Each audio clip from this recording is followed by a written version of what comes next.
চিত্র সাংবাদিককে প্রাণনাশের উদ্দেশ্য নিয়ে দুষ্কৃতিকারীদের হামলার ঘটনায় ধৃত 6 দুর্বৃত্তদের দৃষ্টান্তমূলক শাস্তির দাবি সংবাদ মহলের। আগরতলা অফিস 25শে নভেম্বর 2024। আগরতলা প্রেস ক্লাব পরিচালন কমিটি অত্যন্ত উদ্বেগের সঙ্গে লক্ষ্য করছে যে রাজ্যে কর্তব্যরত সাংবাদিকদের ওপর আক্রমণের ঘটনা দিন দিন বেড়ে চলেছে। সোমবার ভোররাতে পেশাগত দায়িত্ব পালন করে বাড়ি ফেরার পথে টাইমস 24-এর চিত্র সাংবাদিক সুজিত আচার্যের উপরে কিছু দুষ্কৃতিকারী প্রাণনাশের উদ্দেশ্য নিয়ে হামলা চালায়। এতে শ্রী আচার্য গুরুতর আহত হয়। এই ঘটনায় তীব্র নিন্দা জানাচ্ছে আগরতলা প্রেস ক্লাব। সম্পাদক রমাকান্ত দে আশা করে পুলিশ এই ঘটনায় যুক্ত দুর্বৃত্তদের দৃষ্টান্তমূলক শাস্তির ব্যবস্থা করবে। প্রসঙ্গত রবিবার রাতের বেলা রাজধানীতে ফের আক্রান্ত হলেন এক চিত্র সাংবাদিক। আহত চিত্র সাংবাদিকের নাম সুজিত আচার্য। সে একটি বৈদ্যুতিন সংবাদ মাধ্যমে কর্তব্যরত।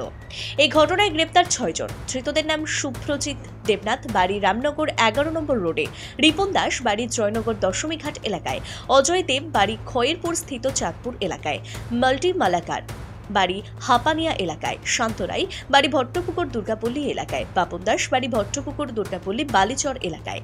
এতে দুর্বৃত্তদের দৃষ্টান্তমূলক শাস্তির দাবি করে সাংবাদিক সমাজ। আক্রান্ত চিত্র সাংবাদিক সুজিত আচার্য সংবাদ মাধ্যমের মুখোমুখি হয়ে জানায়, রবিবার মলয়নগর বাইপাস এলাকায় অনুকূল ঠাকুরের উৎসব সরাসরি সম্প্রচারের জন্য গিয়েছিল সে। লাইভ সম্প্রচার শেষ হতে রাতে আনুমানিক 12টা বেজে যায়। তারপর সে সবকিছু গুছিয়ে গাড়ির জন্য অপেক্ষা করতে থাকে। দীর্ঘ সময় পর গাড়ি সেখানে পৌঁছয়। তখন সে গাড়ি চালকের নিকট জানতে চায় কেন এত বিলম্ব হয়েছে। এতে গাড়ি চালক উত্তেজিত হয়ে যায়। পরে সে মালপত্র গাড়িতে তুলতে গিয়ে নিজ বাড়ির উদ্দেশ্যে রওনা দেয়। সিদ্ধি আশ্রম এলাকায় আসার পর ওই গাড়ি চালক একটি ইকো গাড়িতে করে 5 থেকে 6 জন যুবককে নিয়ে আসে। ইকো গাড়িটি প্রথমে তার বাইকের পিছনে ধাক্কা দেয়। এতে সে বাইক নিয়ে পড়ে যায়। তারপর অভিযুক্ত গাড়ি চালক সহ ইকো গাড়িতে থাকা যুবকেরা লোহার রড দিয়ে তাকে বেধড়কভাবে মারধর করে। স্থানীয়রা ঘটনা প্রত্যক্ষ করে এগিয়ে আসে। পরে তাদেরকে পুলিশের হাতে তুলে দেওয়া হয়। আহত চিত্র সাংবাদিক সুজিত আচার্যকে নিয়ে যাওয়া হয় হাসপাতালে। সুজিত আচার্যর মাথা এবং শরীরের বিভিন্ন স্থানে লোহার রড দিয়ে আঘাত করা হয়। ঘটনার পরিপ্রেক্ষিতে আক্রান্ত সুজিত আচার্য থানায় মামলা দায়ের করেছেন। অভিযুক্ত 6 জন যুবককে পুলিশ আটক করেছে। তাদের বিরুদ্ধে নির্দিষ্ট ধারায় মামলা হাতে নিয়ে পুলিশ তদন্ত শুরু করেছে বলে জানা যায়। এদিকে ধৃত দুষ্কৃতীরা আমতলী থানাতে রয়েছে। সোমবার দুপুরবেলা ত্রিপুরা ফটো জার্নালিস্ট অ্যাসোসিয়েশনের পক্ষ থেকে সদস্যরা আমতলী থানাতে ডেপুটেশন প্রদান করেন, দোষীদের কঠোর শাস্তির দাবি জানান। জার্নালিস্ট রিক্রিয়েশন ক্লাবের সম্পাদক অভিষেক দে জানান, সোমবার রাতে চিত্র সাংবাদিক শ্রী সুজিত আচার্য নিজের পেশাগত দায়িত্ব পালন করে বাড়ি ফেরার পথে কয়েকজন দুষ্কৃতিকারী তার দ্বারা আক্রান্ত হয়। তাতে তিনি গুরুতরভাবে আহত হন। সাংবাদিক ও চিত্র সাংবাদিকের পক্ষ থেকে আমতলী থানার সামনে বিক্ষোভ প্রদর্শন করেন, দুষ্কৃতিকারীদের কঠিনতম শাস্তির দাবি করেন। ত্রিপুরা জার্নালিস্ট ইউনিয়নের সম্পাদক সন্তোষ গোপ জানান, ত্রিপুরা জার্নালিস্ট ইউনিয়নের সদস্যরা ইউনিয়নের কেন্দ্রীয় সভাপতি প্রণব সরকারের নেতৃত্বে আমতলী থানার সামনে বিক্ষোভ প্রদর্শন করেন। দুষ্কৃতিকারীদের কঠিনতম শাস্তি দাবি করেন। এই ধরনের ঘটনায় ত্রিপুরা জার্নালিস্ট ইউনিয়নও তীব্র নিন্দা জানায়। সাংবাদিকদের উপর আবার আক্রমণ হয়েছে, ভীষণভাবে আক্রান্ত হয়েছে আমাদের সাংবাদিকরা। এদেরকে রড দিয়ে পিটিয়ে, মানে এদের পেছনে দুষ্কৃতিকারীরা ছুটতে ছুটতে ওদেরকে মেরেছে রড দিয়ে, মারাত্মক। যেটা কিছুক্ষণ আগে প্রণব বলছিল যে হিন্দি সিনেমাতে এরকম দেখা যায়। ঘটনা হচ্ছে যে অ্যাজ এ হোল শহরে যদি রাত্রিবেলা পুলিশ টহল থাকে বা অ্যাডমিনিস্ট্রেশন কখনো ঘুমাবে সেটা তো হতে পারে না।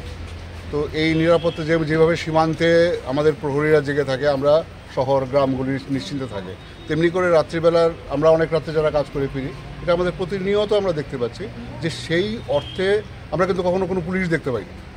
তো ঘটনা হচ্ছে এগুলি স্ট্রং হলে, অ্যাডমিনিস্ট্রেশনের এই জায়গাগুলি স্ট্রং হলে আমরা নিশ্চিন্তে কাজ করতে পারি, নিরাপদে কাজ করতে পারি। এই নিরাপত্তা সুরক্ষিত করবার জন্য আমরা গত 20 বছর 25 বছর ধরে ক্রমাগত আন্দোলন চালিয়ে যাচ্ছি, কিন্তু কিছুতেই এটার একটা সুরাহা খুঁজে পাওয়া যাচ্ছে না। এবার আমরা জোরালো দাবি জানিয়েছি, আমরা চেয়েছি যে গ্রেপ্তার হয়েছে কয়েকজন, আরও কয়েকজন বাইরে রয়েছে, যেই মানে হাতিয়ারগুলি দিয়ে ওদের উপরে আক্রমণ চালানো হয়েছে, এগুলি রিকভারি হয়নি। এগুলি রিকভারি করে যেন চার্জগুলি সঠিকভাবে প্রয়োগ করে বিষয়টা যাতে কোর্টে ফরওয়ার্ডিং করানো হয়, যাতে করে আমরা বিচার পাই। আমাদের কাছে একটা খবর আসে যে একজন সাংবাদিককে সিদ্ধি আশ্রম এলাকায় গত রাতে কিছু লোক মেরেছে। অ্যাকর্ডিংলি আমরা খবর পাওয়ার সাথে সাথে একটা ইনকোয়ারি করি, আমাদের সাথে কমপ্লেনও আসে, সেই অনুযায়ী আমরা 6 জনকে এখন অব্দি ডিটেন করেছি। চলছে, ওদের ইন্টারোগেশন চলছে। আমরা একটা কেস রেজিস্টার করে আমরা অ্যাজ পার ল আমরা ওদেরকে কোর্টে ফরওয়ার্ড করি। মানে কী কারণে কেন মেরেছে কি কিছু পাওয়া গেছে? এটা আন্ডার ইনভেস্টিগেশন, আমরা সেটা ইন্টারোগেশনে করছি। কমপ্লেনে লেখা আছে যে ওদের রাস্তা দিয়ে আসছিল, একটা প্রোগ্রাম করে মগানগর এলাকা থেকে, ওদের রাস্তায় আটকে ওকে মেরেছে। বাকিটা আমরা দেখছি এটা ইনভেস্টিগেশন। যে জিনিসগুলোতে মেরা হয়েছে সেগুলোকে উদ্ধার করা হয়েছে কিছু? এগুলো উদ্ধার করা হবে, আমাদের টিম গেছে, খুব তাড়াতাড়ি আমরা করতে